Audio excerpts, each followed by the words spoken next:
everyone.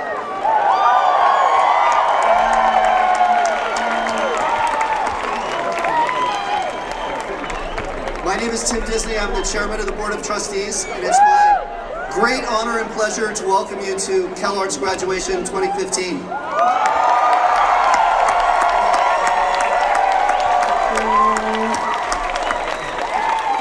I can tell you that this is very different than my college graduation. This is awesome. At my college graduation, Mother Teresa spoke, and she told us not to have sex. That is not my message. That is not my message today. When I was a kid, my father was on the Board of Trustees, and I used to hear him talking about CalArts as if it were a naughty child, that it had been bad. And as I look out at the audience, you all look a little naughty.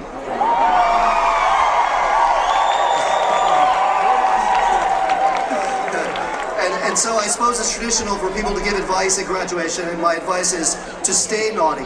Just please stay naughty. Just a little bit. And I would ask one thing, which is that go out into the world, do all the things that you can do, but come back to CalArts and help out the kids who are here later. That's all I ask.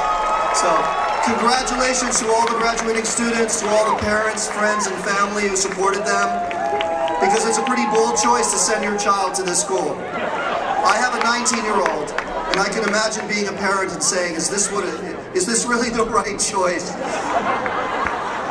And, you know, from my point of view where I stand now, yes, it's definitely the right choice. Congratulations.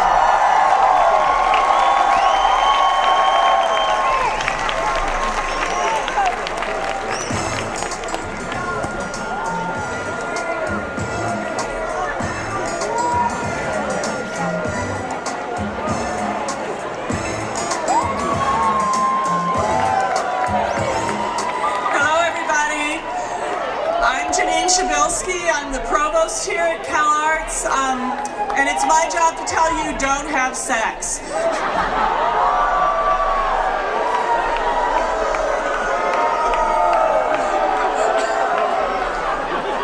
No, I actually, on behalf of all the people in the provost office, I want to say a hearty and heartfelt congratulations to the graduating class of CalArts 2015.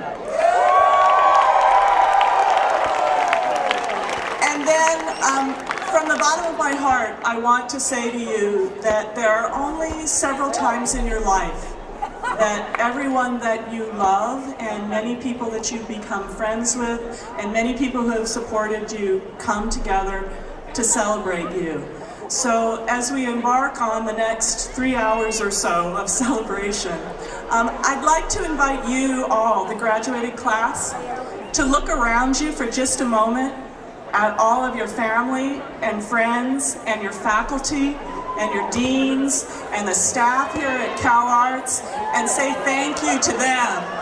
Thank you to Leslie. Thank you for Leslie.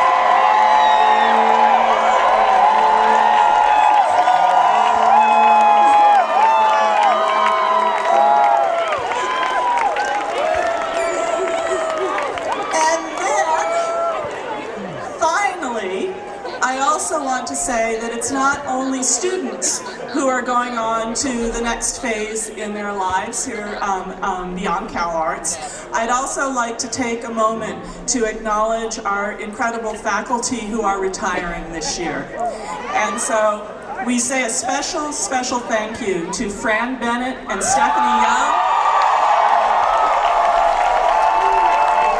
from the School of Theater, to Millie Wilson from the School of Art,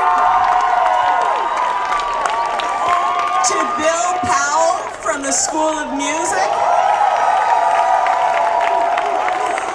and to Ed Groff from the School of Dance.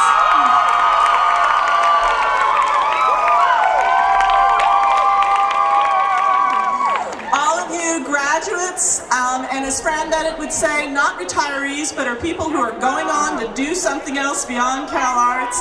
All of you, we wish you all the best, and we want you to know you're always a CalArtian, and you're always welcome here at CalArts. So thank you very much.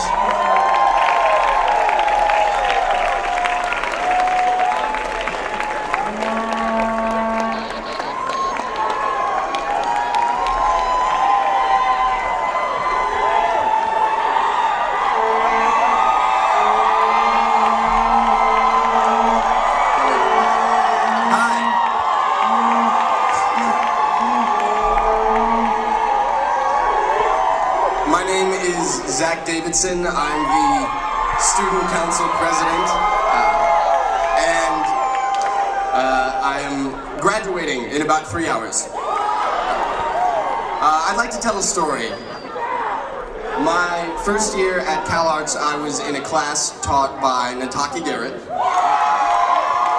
and she said this gorgeous, magical sentence, which is not only one of the most important artistic lessons I've ever learned, but has come to define my time at CalArts. A student was working on a monologue, and she gave him a couple notes and asked him to do the piece again. And he thought about the notes for a second, and he goes, "Yeah, but that doesn't make sense." And she looks at him, and she says, "It doesn't have to make sense, it has to feel sense."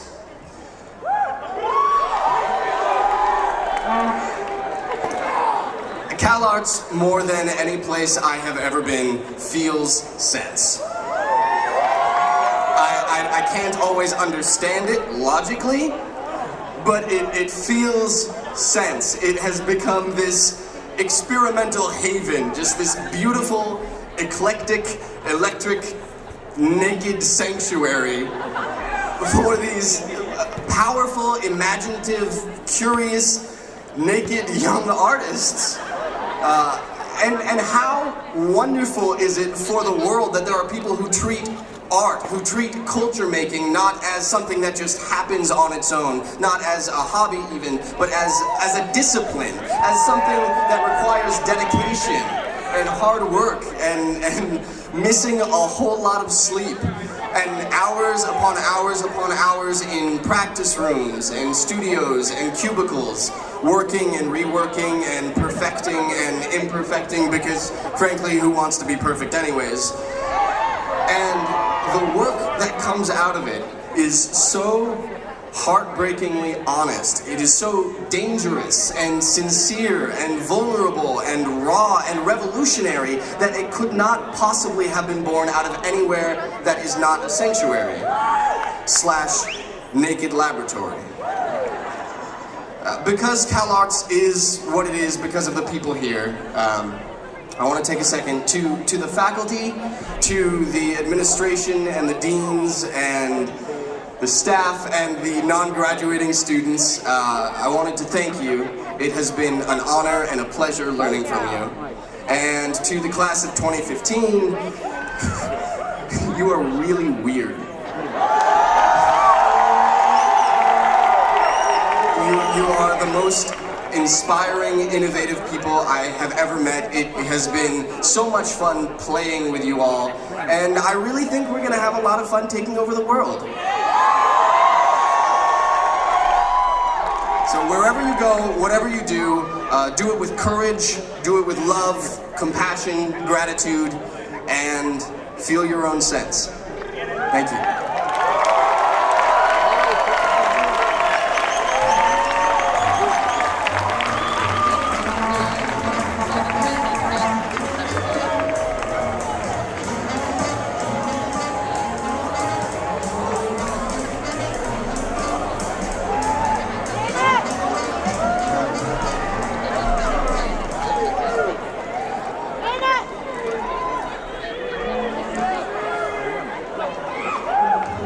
Congratulations to you, graduating CalArts artists of 2015.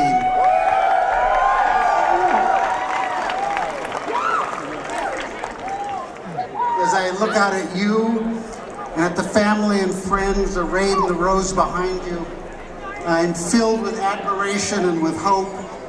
Admiration at what you've already accomplished, and hope for all you'll do to change this world for the better. Some of you already know what you're going to be doing next. In fact, some of you are already doing it. But I know there are others who are probably feeling a little daunted at the uncharted territory ahead. This has almost always been the challenge and the opportunity of the artist, the challenge of uncertainty, and the opportunity given to few to create a path which is uniquely your own. In my experience, you'll gather this is the serious part of the ceremony. In my experience, there are a few simple guideposts that can help you find your way. Work hard, watch for and be willing to seize opportunity wherever it comes from. Stay true to yourself, and know that dumb luck plays a role in our lives. Working hard doesn't require much explanation. Probably your parents have been telling you this for years. But as our trustee Tom Rothman, who's the chairman of motion pictures at Sony, once told me, it's the intern who gets the coffee the fastest who ends up running the studio.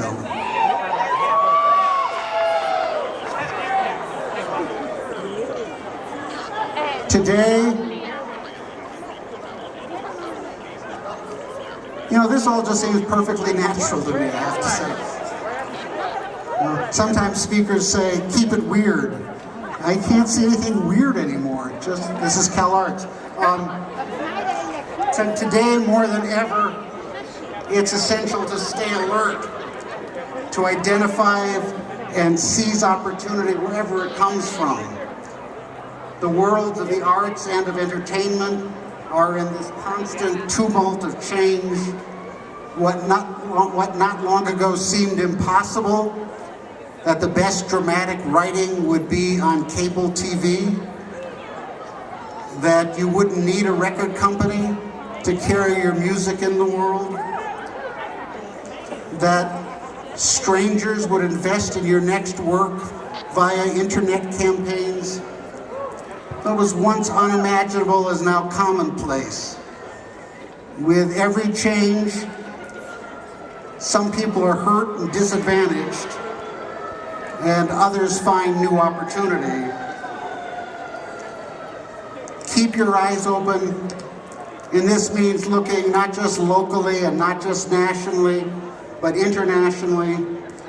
Increasingly, that's where you'll find opportunities, and you'll find CalArtians now everywhere on the planet.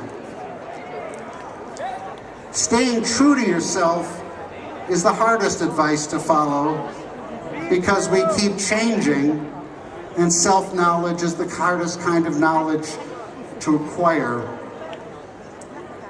But if you find the direction you're pursuing is not working, or not providing real satisfaction, don't assume it's some failure in yourself.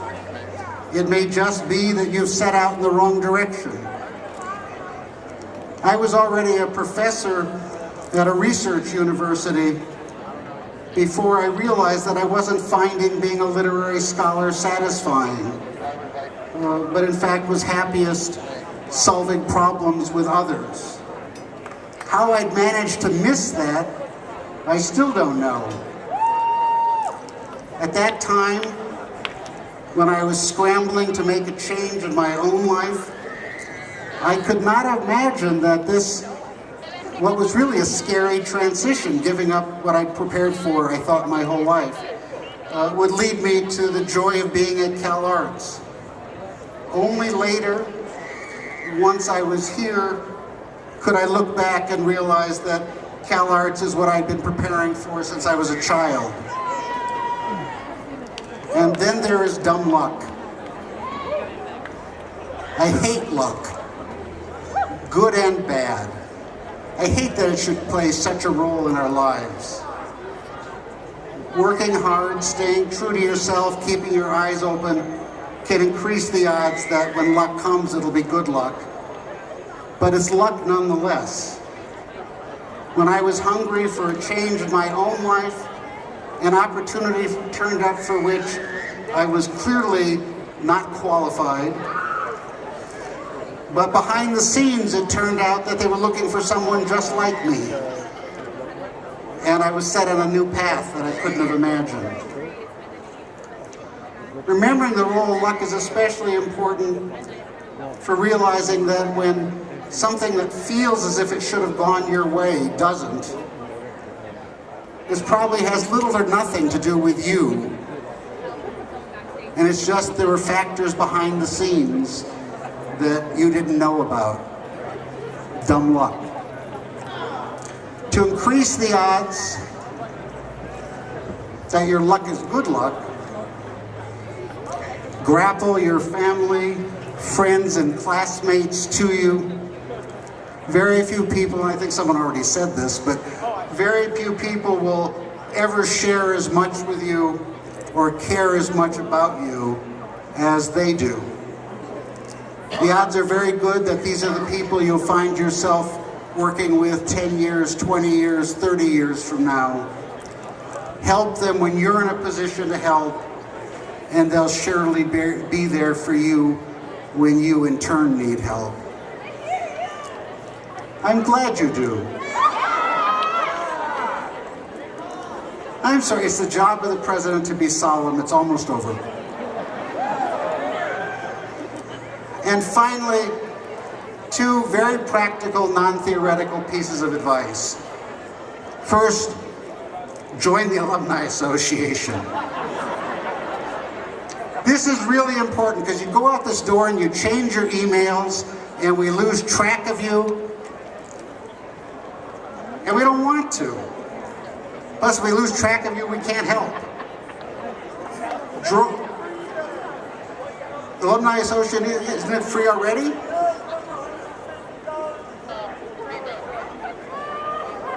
Is that right? We'll look at that. Thank you.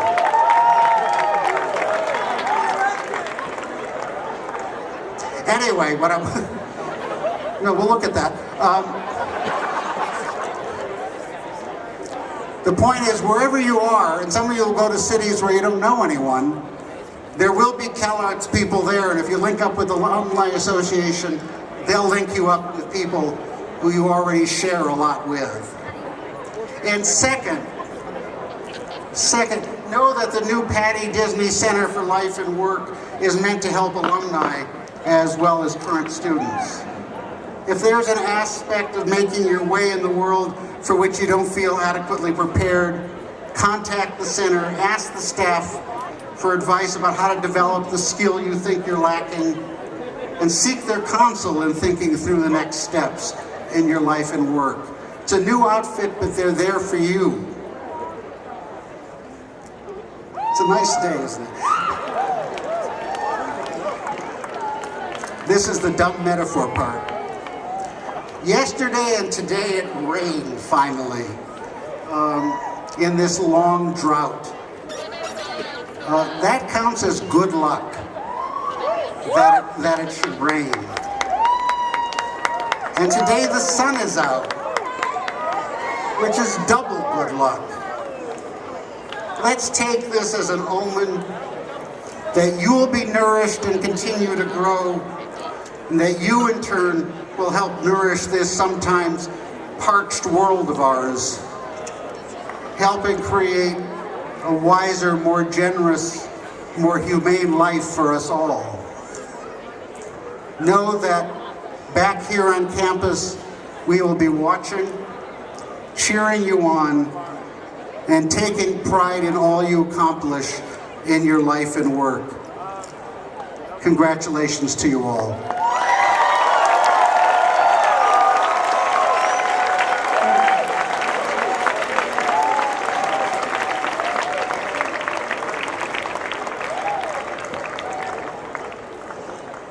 Each year at graduation, the faculty actually chooses one or two people who we think of as models, people who have something wise to say as you go off into the world, and people who we want to pay tribute to for what they've accomplished. The first of our honorary degree recipients today is Sheila Levrant de Bretteville. Sheila, will you come up?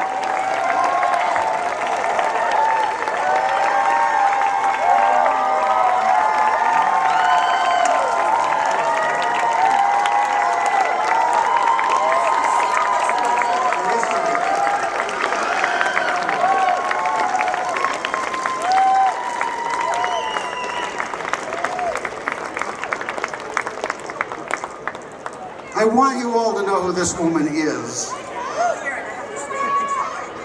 Born in Brooklyn, Coney Island. your artistic talent was recognized early. In high school, you directed a group of talented students in the arts and were honored then. You studied art history at Barnard, graphic design at the Yale University School of Art, where you combined your desire to make interesting work with a commitment to reaching and creating meaning for a community at large. In 1970, as plans for the structure and curriculum of CalArts were taking shape, the then President, Provost, and Deans asked you to lead the Institute's first print marketing and recruiting communications effort.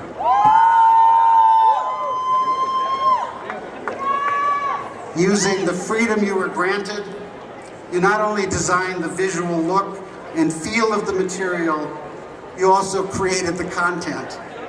In so doing, you helped to identify the core values that have defined the pedagogy and culture of CalArts ever since. At that time, feminist principles were becoming an important part of your design thinking and practice. At CalArts in 1971, you founded the first design program for women.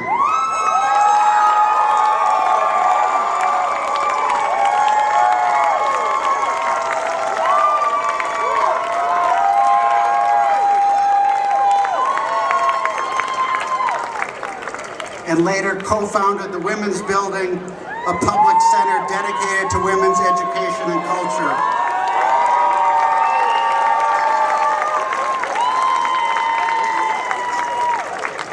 In 1981, you initiated the Communication Design program at the Otis Art Institute of the Parsons School of Design, and since 1990, you've directed the Yale University Graduate Program in Graphic Design, one of the oldest and most important design programs in the country.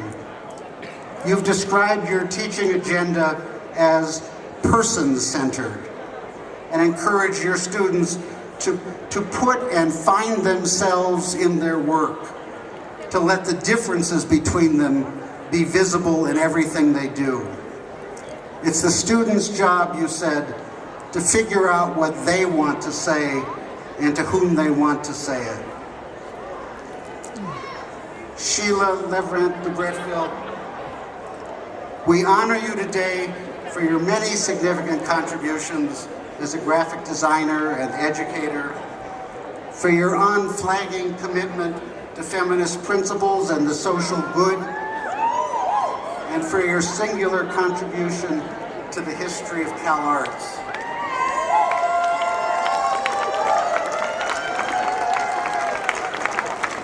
With the authority vested in me by the Board of Trustees and upon the recommendation of the faculties of the California Institute of the Arts, I hereby confer on you the degree of Doctor of the Arts, honoris causa, together with all the rights, benefits, and privileges that appertain thereto.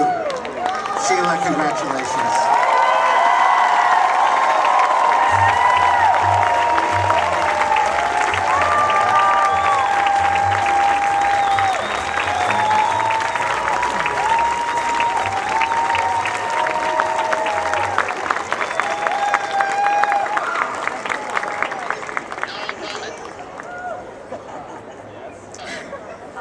I asked them if they would make this very loud so I wouldn't have to speak loud, because this is not a TED Talk.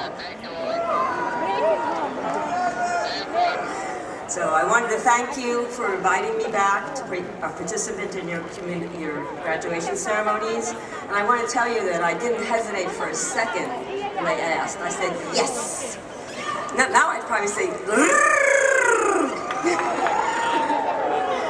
because CalArts is significant in the trajectory of my work and life, just as Steve has just said, but in ways that are similar to yours, perhaps. It was through work done here at CalArts that I came into my own. I don't know if that's a phrase that's familiar to you, but its meaning is that you see what makes your work your work. And I hope that you feel the same way about the work you've done here too.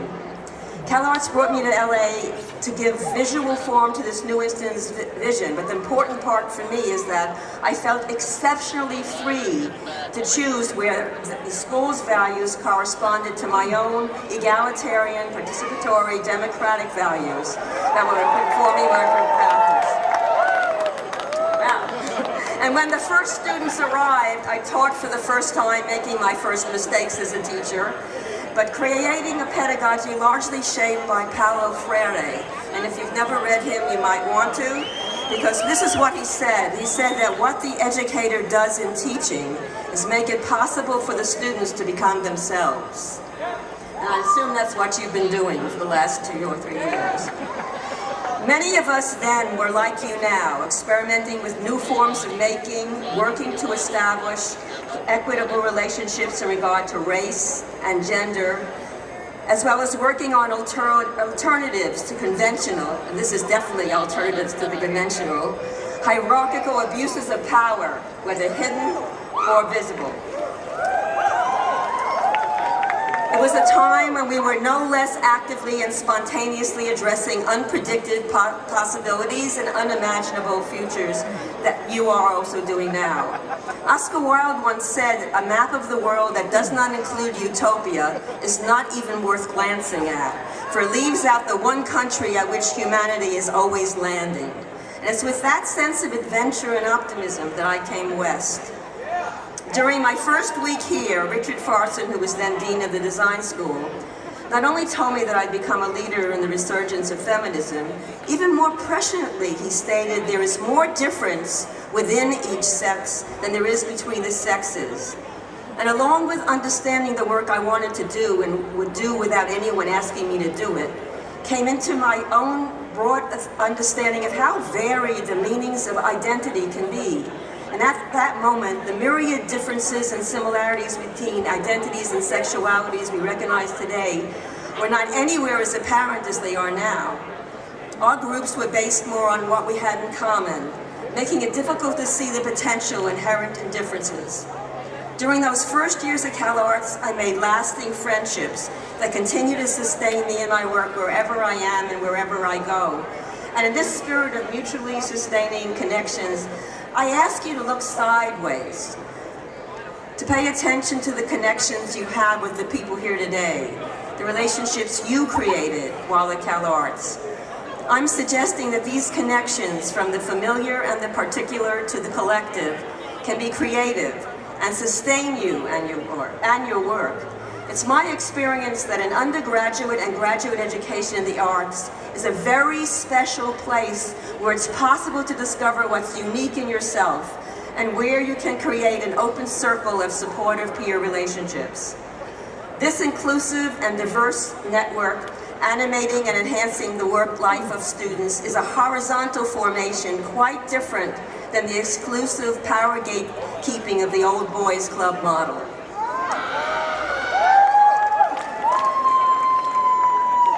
Curator and writer Dr. Kelly Jones, and I say doctor because often women who are PhDs are not called doctor while all the men are, reminds us in her splendid book, I Minded, that the arts are integral, and I'm quoting her now, integral to forming relationships, connections, and kinships among sometimes diverse individuals and constituencies. And in the Now Dig This Art in Black Los Angeles, 1960 to 1985, her exhibition, she included work by a few of us who had long-standing and mutually sustaining friendships with one or more of the artists.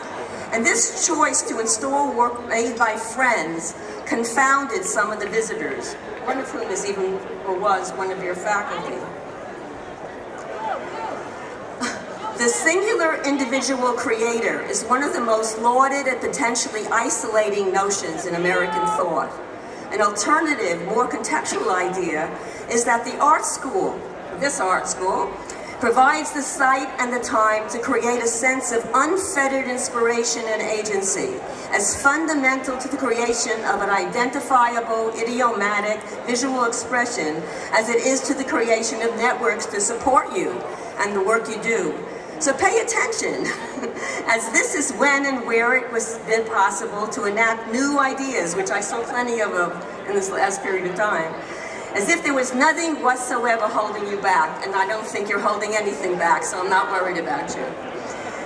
Susan Sontag said, paying attention is vitality. It connects you to others. These others you've met here, this is deeper now and different than when you first came to CalArts. And I suggest that everyone, family, friends, colleagues, faculty, staff, and graduates, take a moment to sense this moment's triumph and exhilaration. Again, you're already doing it. It's anticipation and it's promise and it's anxiety. If you're having anxiety, I'm not noticing it. Good. Of course, the differences are stunning. Each of you represents a triumph. I guess you feel that already. All of you have acquired new literacies and capacities, new tools and skills, which were inconceivable then when you first came here. And now is the time of a greater porosity. I hope this is true for you too, I'm not as sure. Now it is the time of greater porosity. At the edges of the professions, disciplinary boundaries have loosened and considerable overlap has occurred. Social practices have expanded while you've been here, and cross-pollination is occurring in surprising ways. It's likely that the center will hold and disciplinary specificity will not disappear, while at the same time you are already working across disciplines, I trust, changing how and where that work creates its own audiences. This proliferation of fresh ways of making is inspiring and destabilizing in very productive ways. Be destabilizing, it's a good thing. You can take joy in your new capacities, and even if you go in different ways, please stay in touch, continuing the gentle art of mutual aid.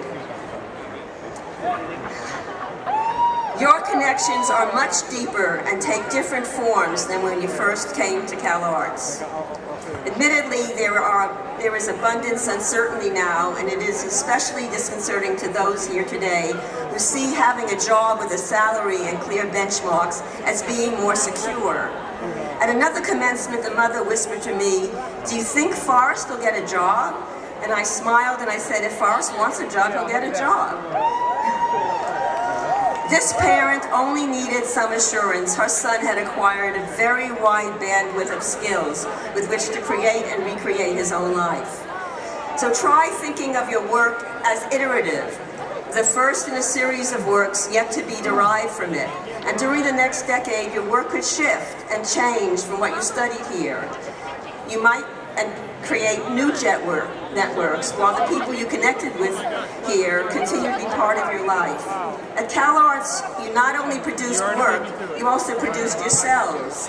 It is this strong sense of self, who we are and who we are not, and the understanding of what our work is and can be that sets you on your way to your own differences together. And if you have something that is even more valuable than a degree, you have something even more valuable than this degree. Probably at this moment that's not so clear, but you have your own work and the skills with which to engage the future and its inevitable changes. Among the critical attributes needed in changing times is being open to the unexpected, dexterous, able to shape and continue to develop your own body of work despite setbacks or any future resistance that might come your way. Strength, you can. Strength and courage come from the direct and deep connection to your work. Please remember that. And that will enable you to do whatever you choose to do next. And while you're learning to make your own work, you have begun to think about what you want to do with those skills, which is to say, how that work fits into the larger society and what part you, as a netizen, artist, designer, dancer, musician, moving image maker, thinker, or whatever kind of work you make, decide to play in it. My hope is you found several sources of inspiration. Perhaps your inspiration comes from language, from sounds, from materials you work with, data flows, subversive and immersive experiences and events, past and present, or like me, simply moving through public environments, talking with people I don't know, and encountering serendipitous opportunities. Whatever catches your imagination, please stay connected to your own unique ways of thinking and making, rather than looking to opinions of others for what you should be or do. I'm missing the last page.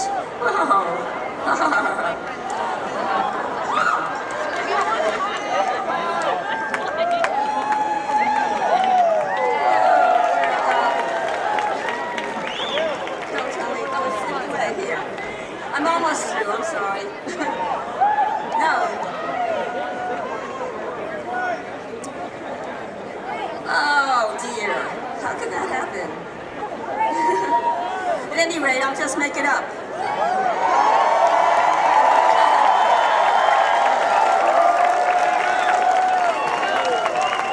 Actually, one of the ideas I thought might be useful for you is just to think about yourself as a character in your own story, and to try to imagine someone else telling that story as a way of just sort of getting outside of yourself and thinking about yourself in the future. And also, oh dear, I really had a great ending. I don't know what happened to that sheet of paper. No, but basically, if, whoops, whoa, great idea.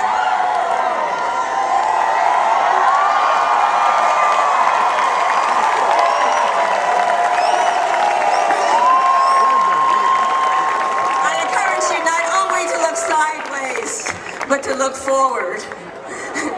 Have courage in your own work, and have a great life.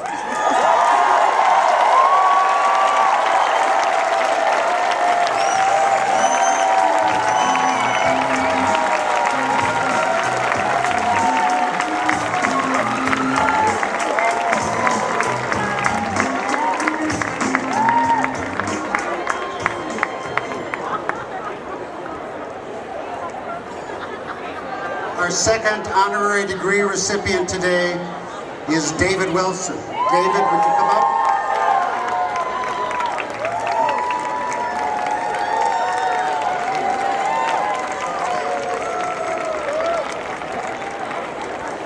For more than 25 years, your signature project, the Museum of Jurassic Technology,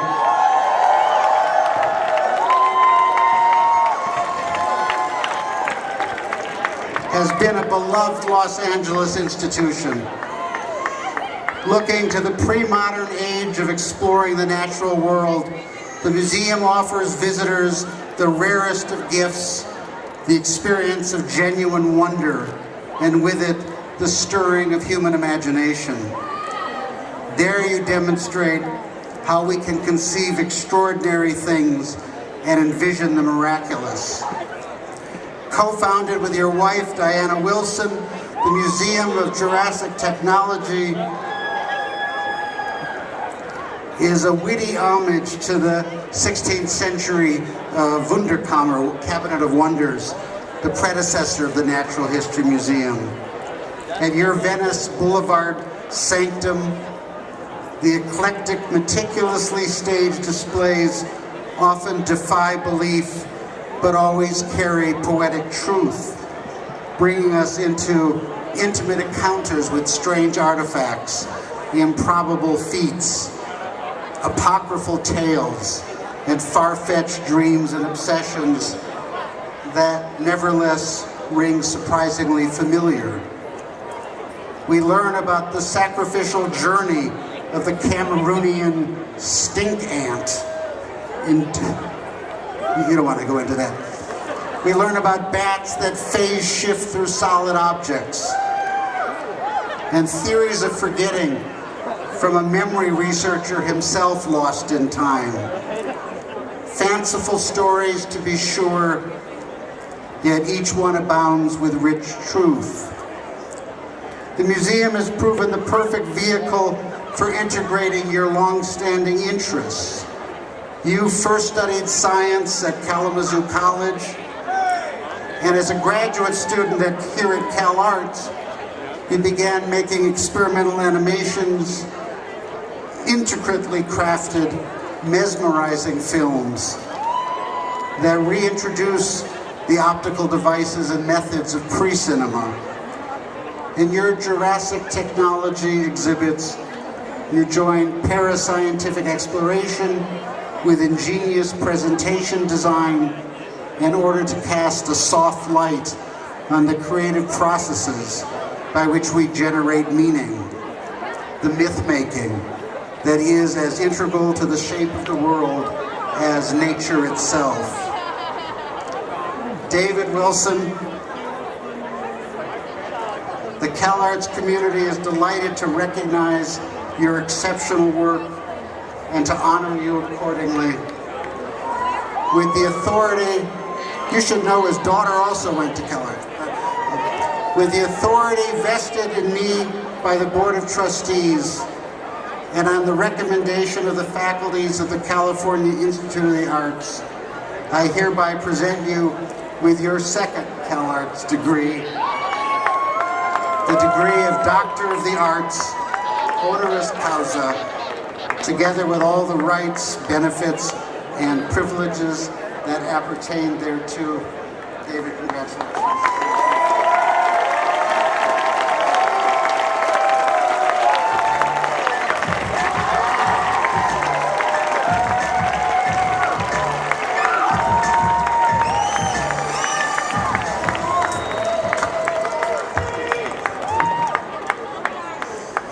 Thank you, Steven. Thank you, CalArts. Thanks, all of you. A few weeks ago, we received an email at the museum asking us if there was anyone at the museum that could have a PhD level conversation with some visiting scholars. I think we had to reply that we didn't, but now with this, hopefully we're one step closer.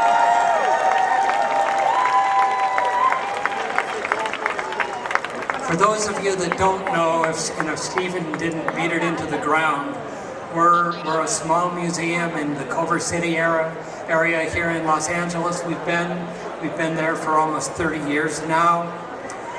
Really, it should be a group of us standing up here, not a single individual, because the museum is an enormously collaborative venture.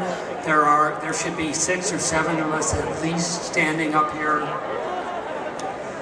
I actually very much dislike giving advice, but I realize on some level, in some way, that's what I'm supposed to do today. So rather than giving advice, if we could take what I'm about to say as a series of observations based on my life and what I've encountered as I've gone through life, it would help me a great deal. I don't like giving advice, but I can't help but to notice that I've been so inspired and instructed by watching the lives and work of other people as I try and ferret my way through life, that I want to offer the same for anyone where my experience may be of value. So I asked myself, so what would I say if I were asked what I would say to 300 talented people embarking on the rest of their creative lives? And the thing that I came up with were basically 3 thoughts. I suspect there are probably no surprises in these thoughts, but they're things that I seem to feel deeply. The first one would be to surround yourself with the best people you can find. Work with the best people you can find, people with extraordinary skills and talents, but also the best human beings you can find. Those don't always go together. A way that I've come to understand that notion of a good human being or a telltale sign is people who are working not for purposes of self-aggrandizement, but working out of love of the work and belief in what the work is ushering in, bringing into the world.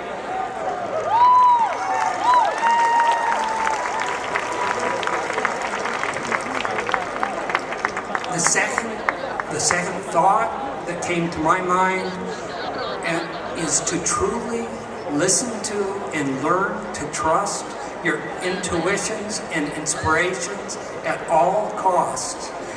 It's easy to say that, it's extremely difficult to do. When we were just beginning the museum, when the idea of the museum came into being in the mid-1980s, we talked with, of course, all of our friends and colleagues about the idea, and almost to the person, the response from the people we suggested this idea to was that was a very, very bad idea. Fortunately, somehow, we didn't listen and came through, and followed our instincts and founded the museum.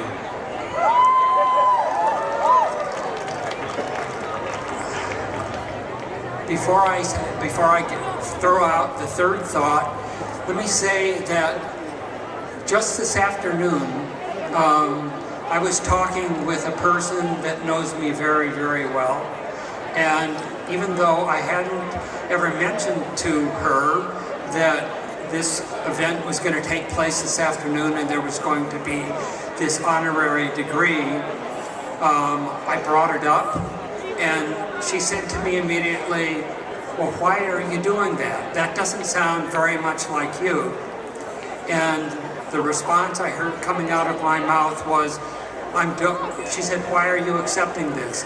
And my response, my immediate response was, "I'm doing it because it's CalArts."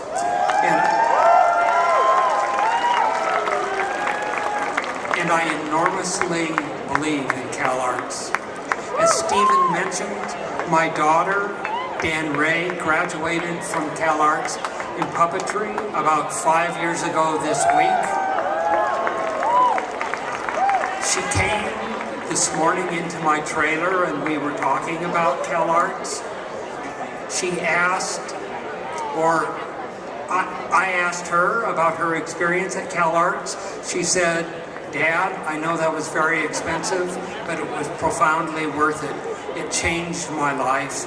And watching from the outside, it did change her life. And I suspect it's going to change all of your lives as well.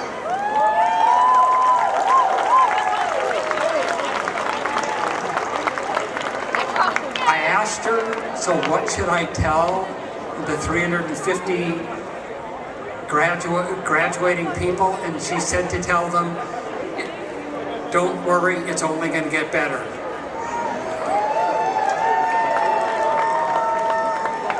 The last thought that came into my mind when I was trying to think what on earth I would say to people like you is to invest heavily, invest everything in yourself and in your work. When I left CalArts in 1976, I worked for a number of years, for 2 decades actually, in the film industry. In fact, working in the film industry, what we lovingly call the film industry, became the funding mechanism for the museum for its first decade of existence. While doing that work, I saw unthinkable resources, which is to say money, and human effort poured into projects oftentimes that no one truly believed in. And during that process of watching that work, it occurred to me, what would happen if a person were to pour that much effort into something in which they truly believed? In other words, what would happen if a person devoted everything they have, all of their financial resources, all of their life energy, all of their emotional resources, all of their spiritual resources into something that they deeply and truly believed in? I don't have proof for this, but my understanding, having been through the life I've been through, is that when you do that, the universe has a mechanism by which it generates a tailwind that comes and propels you, helps propel you forward.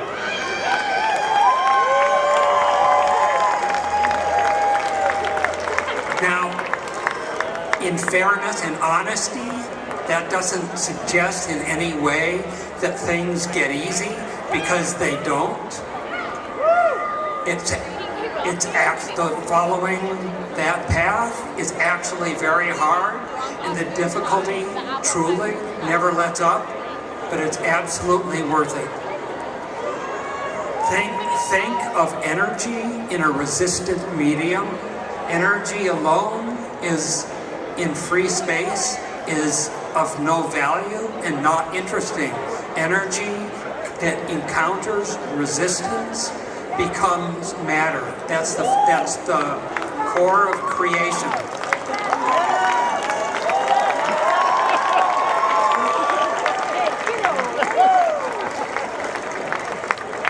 There's just this last little bit I actually want to read. I strongly believe that this work that we as a community do, which we call arts, which we call culture, is critically important. I feel these explorations of mind that take form in the work that we do are at the bow line of what it means to be human, at the absolute front edge of what it means to be human. I feel we need to appreciate what has been given to us to do. So really, that's what I would say if I were asked what I would say to 350 talented people embarking on the rest of their creative lives. And to that, I would only add heartfelt congratulations and deep and sincere wishes for great success, however you might choose to measure that. Thank you.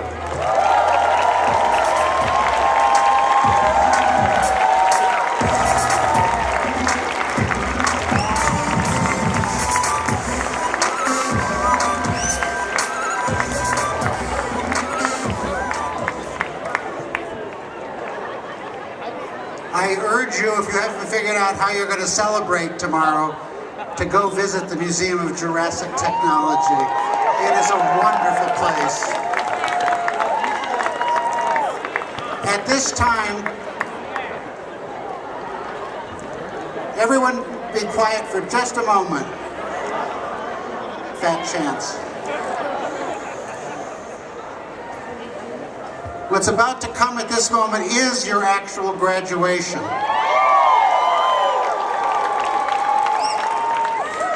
I ask all of the graduating students to please stand up.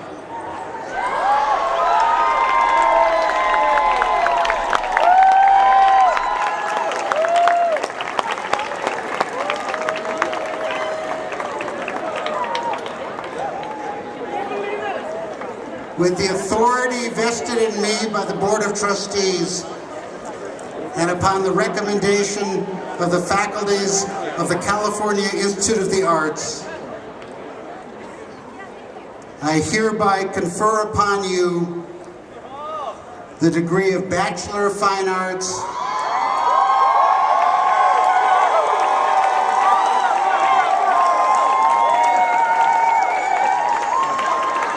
Master of Fine Arts,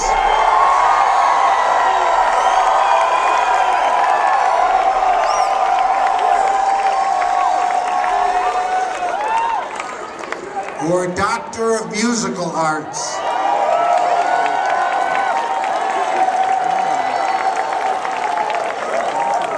To together with all the rights, benefits, and privileges appertaining thereto. Congratulations to you all.